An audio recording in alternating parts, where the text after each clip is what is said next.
Hi, everybody. Welcome back to another week of Side Notes. If you are here on the podcast, welcome. And if you're watching on YouTube, welcome. And if you're in a different space, if you're like, what are you talking about? Go check out the other. Both of these are up on the podcast, Apple and Spotify, as well as YouTube. So wherever you are not, go and have a look over there as well. And this week, we're going to have a real conversation about pressure, performance, and what effect that has on your creativity and your artistry. And if you make art of any kind and you share it on social media, you are definitely going to want to listen to this episode. And you're going to want to share this episode with other creative artists in your life. Encourage them to subscribe and follow along as well, because we are all kind of feeling the same thing. And you know what? We're all in it together. And like I said, I'm riding the struggle bus when you're riding the struggle bus.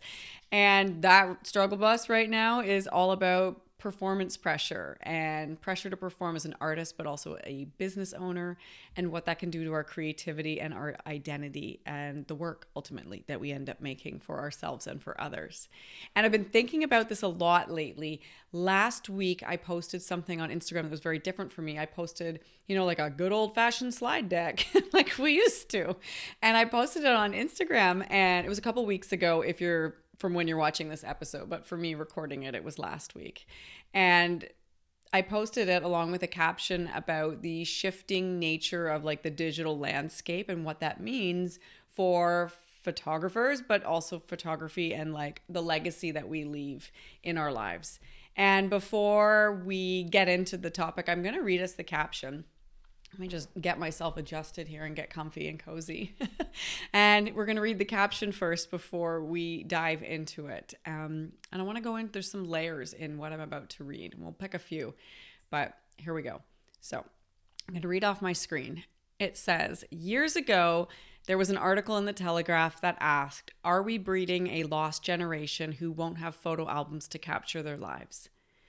I thought of the role photography had shifted to play in today's world. And now when I consider how much everything else has changed since that article was posted, hello reels, TikToks, and going viral on a space that seems to be shifting from social media into a performative media space, I can't help but wince. If we are storing most, if not all, of our memories on social platforms such as Instagram, Facebook, TikTok, what will happen to our records once those platforms no longer exist? And what will happen to the memories and the stories and the emotion? Will there be any memories, story, and emotion to pass down to our future generations? What will happen to the content that we create as it shifts from a soul-fueled storytelling into a bid for attention, admiration, and recognition from strangers? Do our kids really want to remember our lives and our stories through lip dubs, recycled jokes, and rehearsed dance moves? It hits me in the gut hard. So here's to kicking it old school, creating a visual narrative of our lives, weaving story and emotion through our lenses and into our hearts. I need more of it. We need more of it, and our future generations need more of it. And this post came not just from like an observation of what I've been seeing in others' content and others' lives, but really came directly from my own lived experience. Like I remember the good old days of Instagram and like square photography, right? You would take a picture knowing that it was going to be this square. I think I even like put my phone into square mode for quite a while. And you would take these images and you would share and connect with others with what was going on in your life, right? Social media became a space to share, to show, to meet new friends, new mentors, and connect with others in a way that really helped spark creativity. And for the first time in my life, I found with, Instagram, we had a wealth of information at our fingertips, but also like a wealth of inspiration. There were other photographers' work to look at, their captions that gave insight into their processes, the comments that would go back and forth afterwards between other photographers created this network. It was like a creativity web that was being constructed. And I know I made some great friends at the time, right? I made new friends, and I was able to connect with old friends that I had been separated from since I had moved. I'd moved from living in England for for, 6 or 7 years, moved back to Canada. And social media became a way to make those spaces that felt so big small and sometimes even non-existent. You could connect with people that were 5 hours away from like a different time zone, but you were able to connect and see what they were doing, when you had been sleeping or before you were awake, for in my case, and meet people that you may not normally have connected with. Like, you're not going to bump into somebody who lives in California if you live in Toronto and you're like doing a photo walk. So social media became this spark of creativity and creative connection. And we got to connect socially, right? We got to connect with the shared purpose of sharing a glimpse into our world, how we saw things, what we were experiencing, what we were thinking about, fears, hopes, dreams, whatever. It became like a microblog. And for me, as someone who like never had the attention span for blogging, whether like writing a blog or reading a blog, I just don't always have the attention span for that. Social media, and specifically Instagram, opened up this huge door for me as a way to connect with people on these topics with depth, but in like bite-sized chunks. And I found, I'm not sure about you, but I'm pretty sure you were the same. Like, I took so many photos. I shared them every single day. I swiped and I tapped and I smiled as I went through everybody else's photos. I commented, I shared them. I loved seeing what other people were up to. I loved seeing what other people were creating. And when Instagram introduced stories, that like took it to a whole other level, right? Because then you could like peek behind the curtain and you could get an idea of like the process behind the product or the person behind the process even. And it just gave us another layer through which to connect with people. Like I said, that little glimpse behind the curtain, it made it feel like even more real and more personable, right? More social, like you were having a private conversation with somebody. And like I said, I took photos all the time. I did P52s, which are like, it's a project 52, meaning there's a theme every single week that you create with. It's a smaller version of a 365. I did a 365 project too. That was like my very first creative project. I did it when I came home from living in England. I had like broken up from like a really dysfunctional relationship and I like needed something to dive into and focus on. And the 365 project was there for me. I'm like, shout out to the people that were on my Facebook feed seeing me post random photos every day and supporting me because it literally kept me going. But photos were everywhere, like P52s, 365s, mobile photography, DSLRs, didn't matter. I dabbled it in all. And I would share everything. I would share like the slices of light on my carpet. I would share the inspiring chalk art on my walk home, or the burst of color that was like peeking through a crack in the wall as I was, walking, I don't know, somewhere to work. There was portraits, there was travels, there was food, there was details, there was life, there was like story and emotion and meaning with the purpose of connection. And I wasn't printing as much. Like, I will totally say that because this article was about like printing photos and creating photo albums. I print stuff now, but back then I wasn't printing as much. But I felt okay about it because I was weaving like a personal narrative for myself in this new space, doing it digitally. I was witnessing myself and I was witnessing my life and I was giving meaning to the moments that seemed mundane, all the day-to-day experiences. Suddenly things like the way the light shone through the steam rising from my tea in the morning mattered. It mattered, the moments mattered, and I mattered. Because when you give something space to take shape and you witness it and you construct a narrative around it, you inherently attach meaning or you help it develop meaning. You give it importance. It helps matter. And I don't know when it happened. And I think perhaps it actually happened slowly. Like that, that terrible story about the frog who boils to death because he's sitting in the water and they like increase it a micro degree at a time and then he never notices that it's getting hotter and hotter and he never leaves and then he dies. I don't know if it's a real science experiment. I hope not because it's disgusting. It's pretty gross, but apologies for that really brutal image. But it's what I'm thinking of right now is that little tiny micro shifts that take place daily go unnoticed over time until you're like sitting in a swamp of something and you're like, how did we get here? Like, what happened? You have no idea how you got here. It doesn't feel very good, but you didn't notice it. And somewhere along the lines of like the last, I don't know, however, 13 years, how long has Instagram been around? Forever, right? Context of social media has shifted. new platforms have come into existence. Some have sort of died out. And social media, I have seen it really shift from being social and storytelling and connection based to being more performative. It's now a space where you are, you put on a show. You're expected to, or you witness others putting on a show, sharing their expertise, making people laugh, jumping on the new trend, predicting the next trend, rehearsing things, capture things, cutting, edit, remix, rework, share, hold your breath, hope that it does well, and hope that it goes viral, and then start again and again and again and again. And everybody wants to blame Reels. Everybody wants to blame TikTok. Everyone wants to blame Instagram. Specifically on Instagram, everyone wants to blame Instagram for abandoning its roots and jumping on the TikTok trend because TikTok came into existence and was doing very well. But you know what? Those shifts happened earlier than Reels. It happened earlier than TikTok. These shifts were micro, like I said. It was things like advertisements, sponsored posts, shopping, launches, solutions for your life or for your mind started to fill the spaces in our feeds, which used to house things like leaks of light, quiet moments, messy moments, just life and story. And we all have a part to play in this shift. I know I do 100%, because to blame an external entity not only simplifies it or oversimplifies it, but it takes your power away. And we all feel powerless nowadays, don't we? We like to complain, myself included. We like to complain about the algorithms, about the networks that are shrinking, that our reach is dwindling, that we have no impact, and we feel powerless and victimized, and we're left scrambling, the hamster on the wheel. But the truth is, it didn't really happen that way. Instagram didn't just come and be like, this is what we're doing now, jump on board. It happened slowly. And with each new thing, we let our story and our artistry slip through our fingers a little bit more. We got pulled away from our artistry. I got pulled away from my artistry specifically and got pulled into the web of fear, the web of performance, the web of scarcity, shift your focus unless you want to disappear.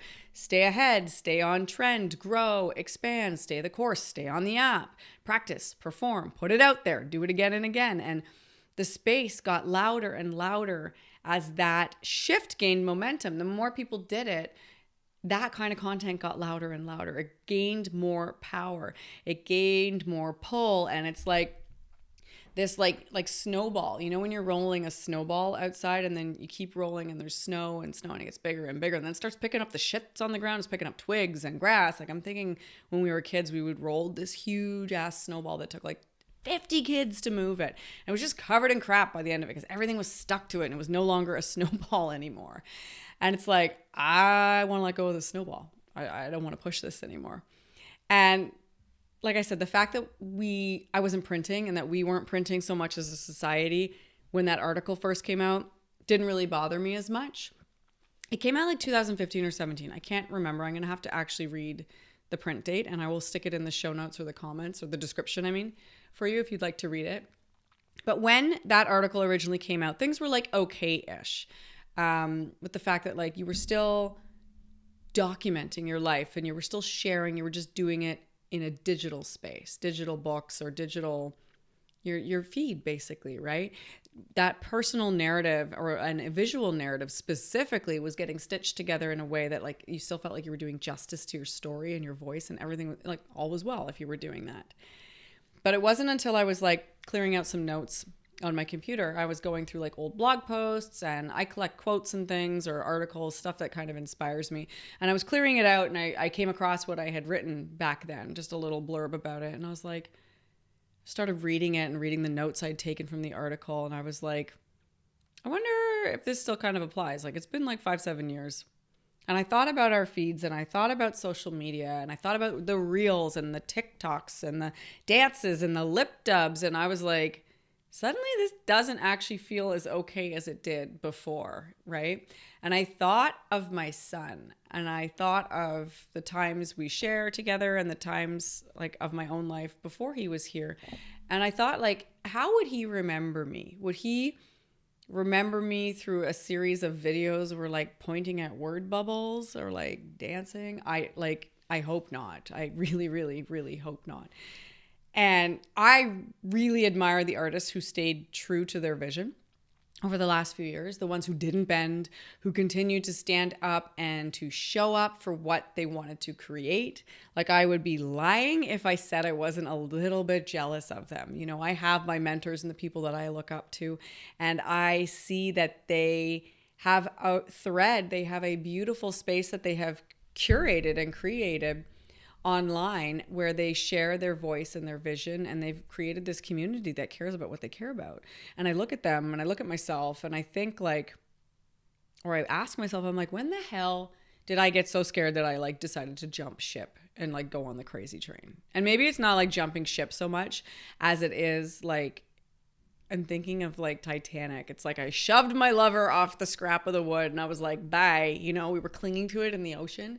And I'm getting like Jack and Rose vibes, like I said, where it was like, I'll never let go. And it's like, I'll never let go, but bye. I have to let go because this is where we're going now.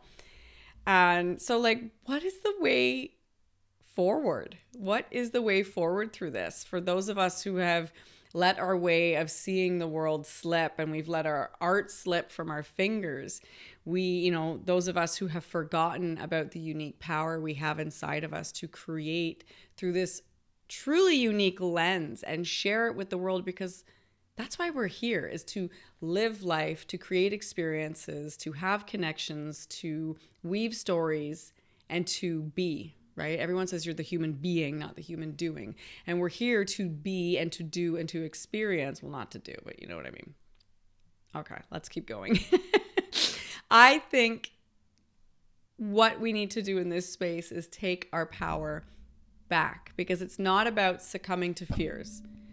It's about standing in integrity that what we want and what we value and what we love and what we want to create is more important than what somebody else wants us to create. And that somebody else can be, like I said, the app, the algorithm, your audience, your mom, your boss, whatever, right? Your fear. We have to stand in this space of power where we really, really believe that what we have inside us and the story we want to tell and the things we want to share are more important than what somebody else wants us to make and what someone else wants us to create and what someone else wants us to share. We have to stick and stay true to what inspires us. We have to release that pressure to perform, to like fall in line, and to perfect somebody else's idea of expression or creativity, because essentially that is what social media trends are. Every idea, every piece of content does start with an origin. There is an original creator, somebody who put it out there first, right?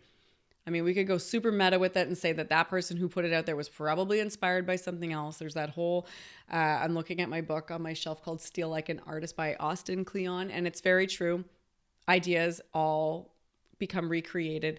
But every piece of content on social media, song, joke, lip dub, whatever, it all starts with somebody. One person makes it. One person puts it out there, right? They birth the idea, they birth the edit, the joke, or whatever, and it starts to spread.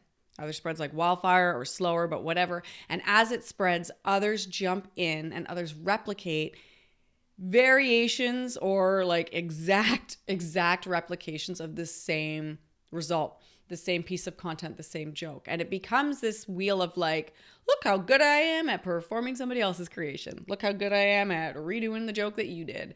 And look how good I am at just replicating what you've already done for me. Cheers. Thanks for doing the hard work, right?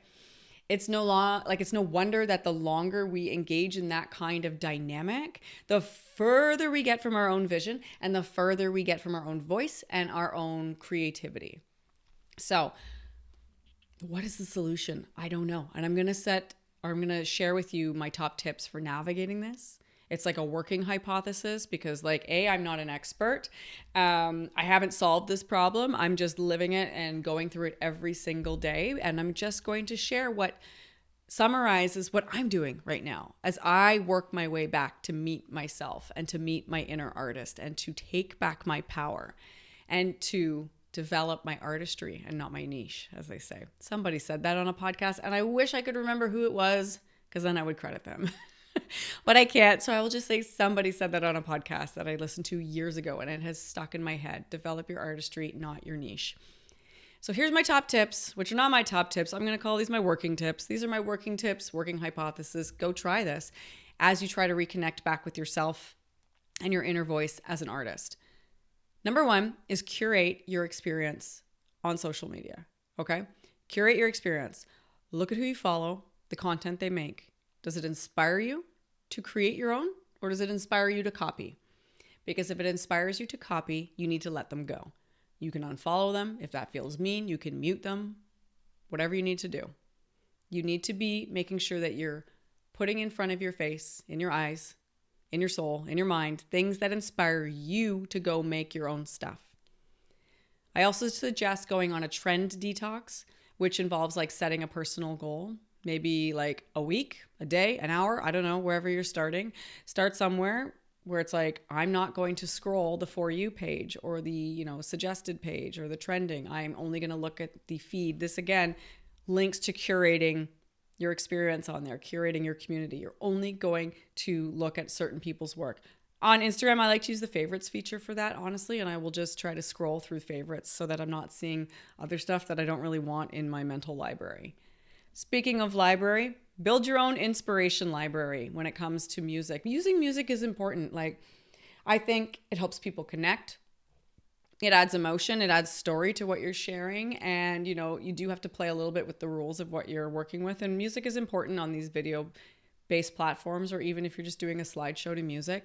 Music helps, but stepping away from choosing music that's trendy and viral, because can I tell you, I've had to start watching TikTok on mute, because I was on there for 10 minutes and it's 30 seconds, swipe, 10 seconds. I am hearing the first 15 minutes of that. I could buy myself flowers. I believe it's Miley Cyrus. I can buy myself flowers. And I'm like, I can't stare at something and hear the same sentence that's like torture. So build your own inspo library of music. Keep a list of songs that inspire you throughout the day. When you're listening to something, when you hear something in the car, and it might, for me, it sparks a story. I hear something and I'm like, I can see images in my mind. So if you're like that, keep a list. You can favorite them in Spotify, heart them, whatever, so that you've got music that you can use to inspire yourself and what you're going to make, and not, I'm just going to use this song because it's trendy and I got to do it so people see my stuff. And the next suggestion is to make the work that you want to see on your platform of choice. If you don't want to be on TikTok, don't be on there. If you don't want to be on YouTube, don't be on there. If you freaking love Instagram, but you hate what it's become, stay on Instagram and just flood it with the type of work and the type of content that you love looking at. And the flip side to that is drop the platforms that you complain about. If you think the content is crap, if you think it's garbage, if you're like, oh my God, it's just absolute disgusting travesties of humanity on there, get off there. Why are you on there? Don't even make content for that space. Don't support it. They always say you vote with your dollars, but you vote with your attention as well, and you vote with your energy. So if you really don't like a platform or what it represents or the stuff that it shares, get off there. You're going to be fine. You will find another way to connect with people. And make the work that makes you happy, and share it however you feel called to share it. If that means writing essays in your captions so people are scrolling, go for it. You do you. And set some success criteria for yourself that is not numerical. What does a successful post mean if it's not tied to numbers? If the likes don't matter and the follower count doesn't matter, or the saves and the shares doesn't matter, what is going to be used to remind you hey, that was successful, that worked, I got to keep going. For me, something recently I've shifted to has been the spark of a conversation. I know that if my story or my piece of content that I have shared, I will consider that it's done well if it sparks a conversation or real commenting from people, not just lovely, beautiful heart, where people feel compelled to share their story. To me, I'm like, okay, I'm on the right track when that happens. And now I will say I'm off to go weed the feed. I do this every day. I take a look at what I'm looking at, where I'm planting seeds, and I ask myself, is this the forest and the garden I want to be hanging out in? Is this what I want to be eating? Is this the kind of fruit I want to grow? And I encourage you to do the same. It's an ongoing process. Go through it. Be really controlling but powerful. I don't mean controlling rigid. Controlling stand in your power and create and curate the digital spaces that you want to be in. And like I said, flood them with the type of stuff that you would love to be witnessing. If you feel compelled to share some of this work that you're making, like if you're like, I'm going to start sharing from the depths of my soul, I'm going to put some self-portraits up or whatever, I would love to see what you share. You can tag me on Instagram, TikTok, whatever. I'm at Jennifer Hulley, because I'd love to see what you love making. Not what the algorithm tells you should be making, what you love making. And if you would like further resources to support you in developing your artistry, not your niche, I want you to consider one-to-one creativity coaching with me. It is a very personalized program that's designed to work with you on overcoming the blocks and barriers that exist between you and your authentic artistic expression. We look at things like limiting beliefs, fears, experiences in childhood, rejected traits, places where you need to take your power back, pressure you're feeling, and legit obstacles that exist on a day-to-day basis that are all coming together to create mega creative resistance in your life. And the goal of these one-to-one packages is to move you from being silenced and powerless to a space where you're using your creative voice with power and confidence to make what it is that you are here to make. Thank you so much for being here with me. If you're on the podcast, thank you, thank you, thank you. Share this episode with those who you feel would benefit from it. And if you're watching on YouTube, thank you for tuning in. Same thing, like and subscribe to the channel. And I'll see you guys next week. Bye.